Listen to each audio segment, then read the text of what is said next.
Bonjour les humains, 11 juin 2025, dans la playlist Après Jésus. Après Jésus, épisode numéro 4. Oui, épisode numéro 4. Si vous êtes nouveau sur la chaîne, bienvenue. Ne vous fiez surtout pas à une seule vidéo. Allez voir mes playlists. Je traite de tout un tas de sujets très différents. Alors, toujours dans l'introduction. Mais une question déjà se pose. Peut-on vivre dans le monde, entre guillemets, sans être du monde, entre guillemets? Jusqu'où peut-on accepter l'ordre impérial?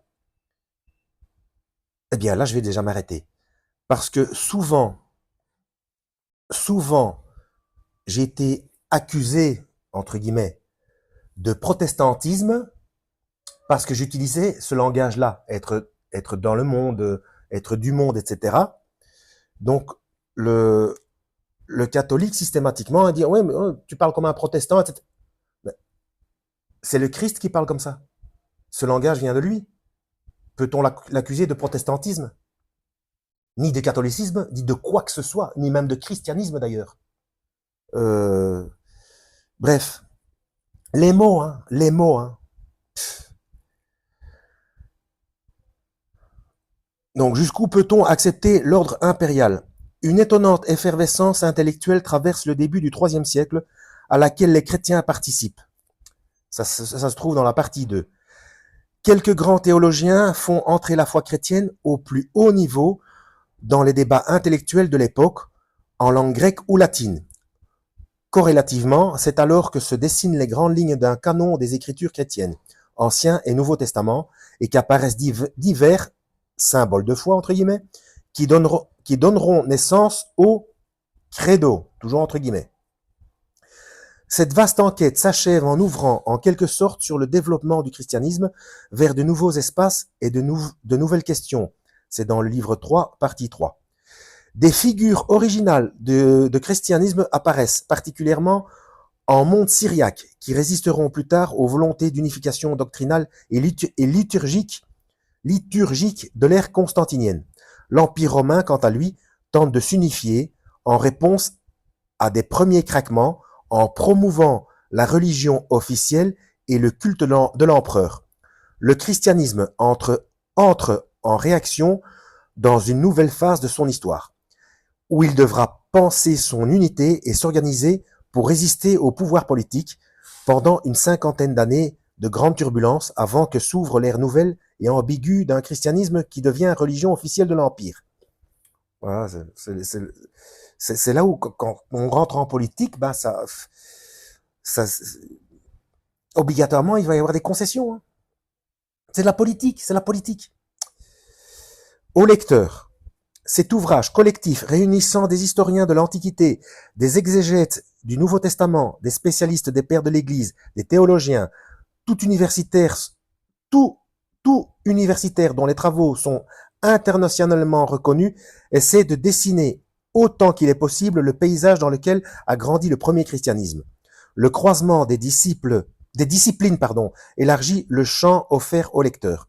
C'est aussi ce à quoi contribuent, en tête de chaque partie, les récits dialogués composés par Christine Pedotti avec le talent qu'on lui connaît. Grâce à la fiction, le paysage se fait cher et l'histoire se fait plus personnelle. Ah, donc il est possible que parfois ce soit un petit peu romancé alors.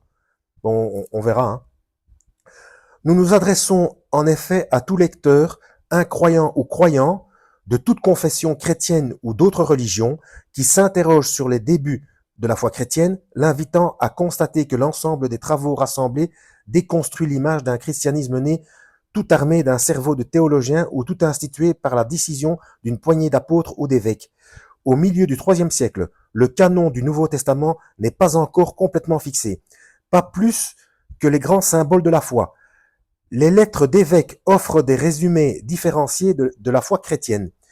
Des formes de responsabilité ministérielle sont en place, et les synodes locaux se multiplient.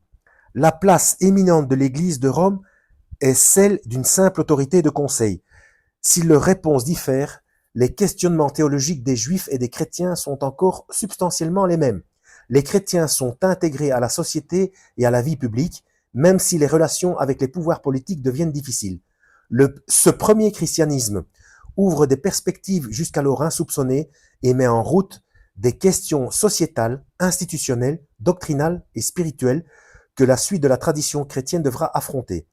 Nous avons voulu en honorer quelques-unes de 3 façons au moins, par des héritages, entre guillemets, qui prennent en charge des aspects en débat dans la suite de l'histoire, en ouvrant sur les difficultés qui sont apparues et sur les choix qui ont été faits, par une très riche et originale iconographie, qui, consciente du manque d'images très anciennes, illustre la façon dont les chrétiens ont peu à peu représenté les grandes figures du passé, apôtres, pères, saints, puis les scènes évangéliques, enfin Jésus lui-même, et jusqu'à Dieu le Père et la Trinité, par des portraits, entre guillemets, présentant quelques figures phares, féminines ou masculines.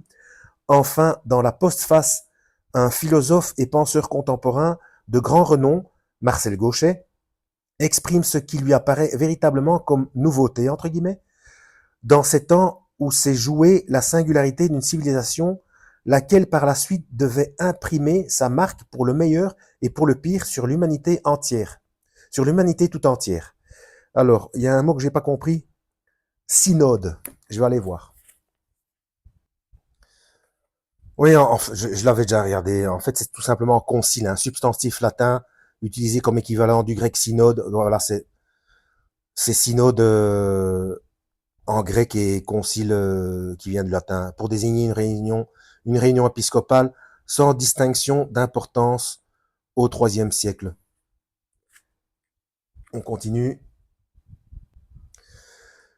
Je suis curieux de voir s'ils vont traiter, normalement oui, hein, s'ils vont traiter du commencement des appellations, parce que les pères de l'Église, dans le Christ a bien dit, n'appelez personne père. Hein.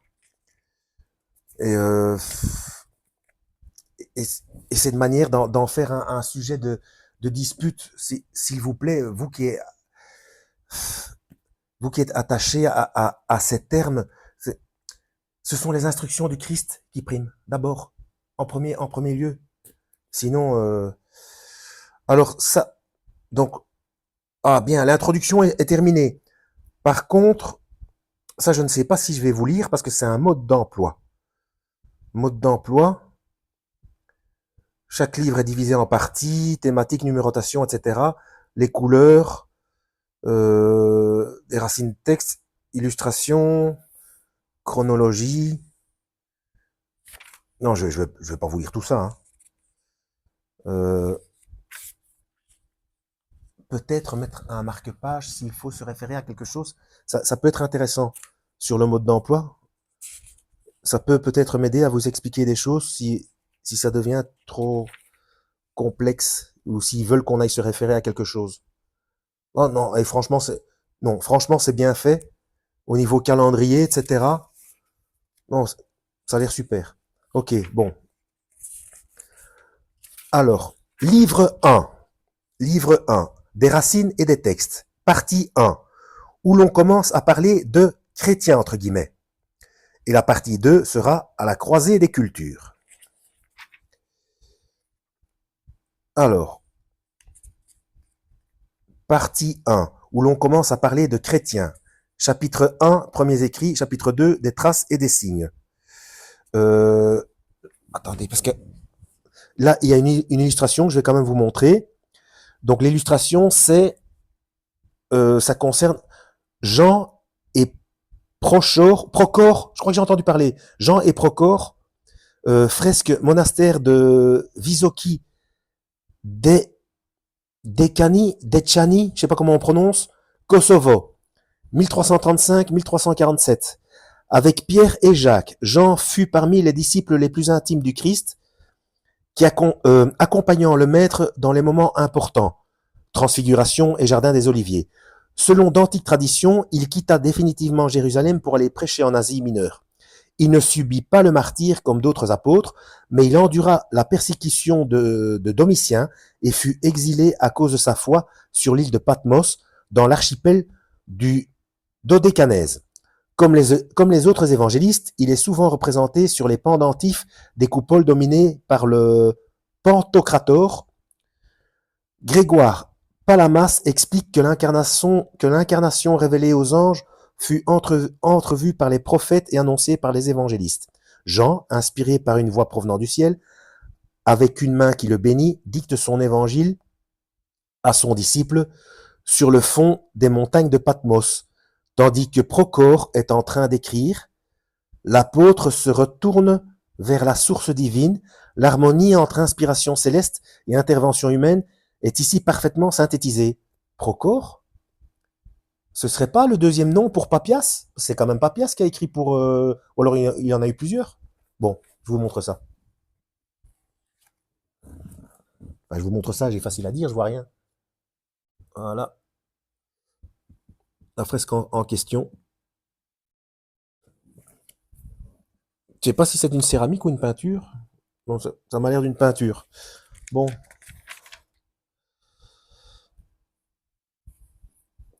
Près d'Utique, actuelle Tunisie, Villa des Cascades, hiver 250 de notre ère. Ah, on nous met le contexte, d'accord. Tandis qu'il tirait sur ses épaules son ample vêtement de laine, Quintus Aelius désigna du menton le brasero. Quelques instants plus tard, un jeune esclave accourait avec un seau de braise rougie. Des flammes se levèrent, illuminant la haute pièce claire ouverte sur le patio. Au dehors, seul le ruissellement des fontaines dans les bassins rompait le silence de la nuit. Le ciel était limpide, à peine éclairé par une lune juste naissante. Au cœur de l'hiver, sur la rive africaine de la Méditerranée, les journées étaient chaudes, mais le soir, la fraîcheur tombait rapidement. Au bruit des pas qui approchaient, Quintus se redressa sur son divan. Un serviteur précédait un homme de haute stature, aux cheveux blancs, drapé lui aussi dans un vêtement de laine. Le serviteur s'inclina tandis que l'homme demeurait debout. Excellent Marcus Lucinus, prends donc place. Quintus désignait le divan disposé à sa droite, de l'autre côté du brasero, et il ajouta, tu es mon hôte. Le grand homme ne refusa pas l'invitation, mais tandis qu'il s'installait, il se permit une réplique grinçante. Ton hôte, dis-tu? Ne serais-je pas plutôt ton otage? Ô Quintus Aelius? Quintus fit un geste de la main, comme s'il chassait une mouche importune. Allons, mon ami, retiens cette ironie, l'affaire est grave et c'est pourquoi j'ai convaincu mon beau-père, qui, comme tu le sais, est notre proconsul, que nous pourrions régler la chose entre hommes de bonne compagnie. Que veux-tu de moi? Tu le sais bien, Marcus l'édite est sans ambiguïté. Trajan d'Es demande à tous les habitants de son empire d'offrir un sacrifice solennel aux dieux afin d'obtenir la paix. La mort est promise à ceux qui refuseront. Ainsi donc, Quintus, tu veux que je renonce à ma foi? Quintus ne répondit pas tout de suite, et pour rompre le lourd silence qui s'installait, il leva sa coupe qui était vide. Immédiatement, un serviteur s'empressa portant un vase de bronze sculpté. Il versa du vin au maître de la maison, et sur une brève indication de celui-ci, il remplit aussi la coupe de son hôte. Mais c'est qui est... J'ai pas compris. Allons, Marcus Lucinus, reprit-il, ta famille est hautement vénérable. D'ailleurs, un tien cousin n'a-t-il pas épousé une demi-sœur de mon épouse? Pourquoi refuserais-tu de sacrifier? Tes ancêtres sont depuis longtemps des citoyens de Rome. Beaucoup se sont illustrés au combat et ta famille a donné de nombreux magistrats. Toi-même, tu as reçu l'éducation des philosophes. Je sais ta piété, ta fidélité et ton attachement à la grandeur de Rome. Tu sais aussi que je suis chrétien. Ok, je commence à comprendre. En disant ces mots, Marcus Lucinus songea le cœur serré à sa famille, son épouse, ses enfants, les serviteurs et servantes de sa maison. Il les savait tous unis par la prière, élevant les mains vers le Seigneur et le suppliant en sa faveur. Les mots de Jésus au jardin des Oliviers rapportés dans les mémoires des apôtres lui revinrent. Oh, éloigne de moi cette coupe, mais non pas ma volonté, mais ta volonté. S'il ne s'était agi que de sa vie, sans hésiter, il l'aurait donnée. Mais ne risquait-il pas d'exposer tous ceux et celles qui appartenaient à sa maisonnée et dont il avait la responsabilité? Était cela la volonté de Dieu? Je sais bien que tu te dis chrétien, soupira Quintus, mais nul ne te demande de délaisser un culte ou une philosophie. Pourquoi être chrétien t'interdit-il de sacrifier au Dieu en faveur de la paix? D'ailleurs, éclaire-moi, qu'est-ce donc que cette foi dont tu te réclames? Quels sont tes dieux? C'est exactement ce que je viens de dire auparavant. Hein. Une fois ça devient politique, on rentre des concessions. Mais Dieu, excellent Quintus, mais je n'en ai qu'un. Un seul Dieu. Serais-tu juif? Non pas juif, mais mes ancêtres lisaient les écritures juives et respectaient certaines des prescriptions de la loi des juifs. Et pourtant, vous n'êtes pas juif. Les juifs sont un peuple né de la descendance du patriarche Abraham. D'Abraham, ils ont reçu le signe de la circoncision pour leur fils. Et de Moïse, ils ont reçu la loi qui leur vient de l'Éternel lui-même, le Seigneur de toutes choses, l'unique. Mes ancêtres ne sont pas nés d'Abraham.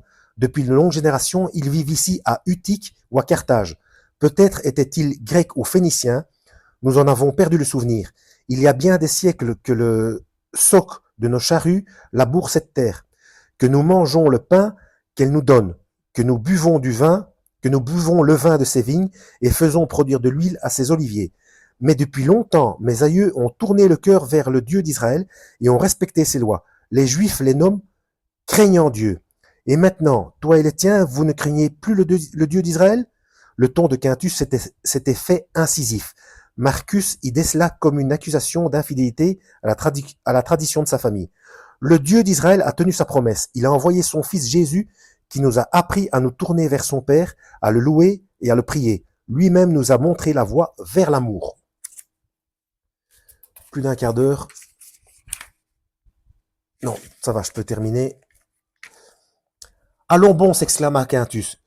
Si tu as déjà deux dieux, pourquoi te détournes-tu des dieux anciens qui ont fait la puissance de Rome? Que t'importe quelques dieux de plus? Sacrifie! Je n'ai pas deux dieux, excellent Quintus. Le Père et le Fils ne sont qu'un, unis dans l'amour.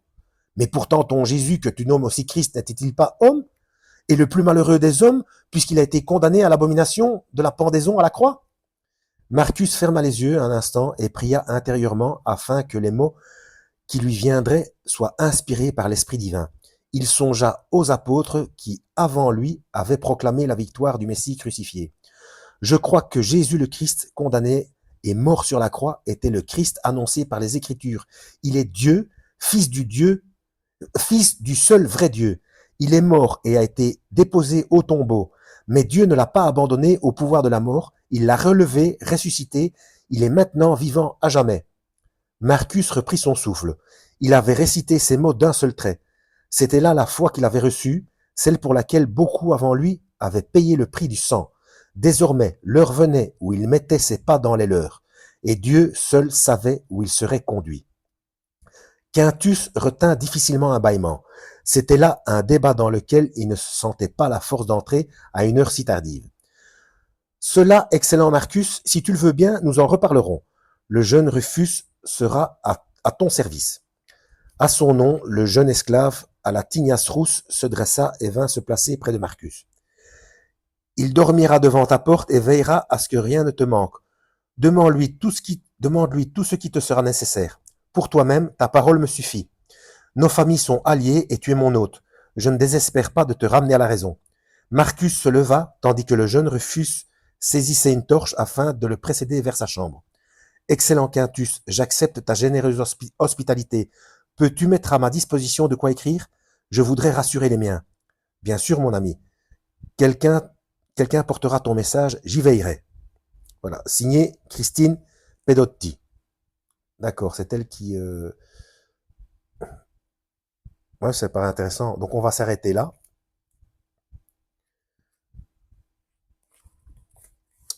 À la prochaine, lisez la Bible et que Yahweh vous guide.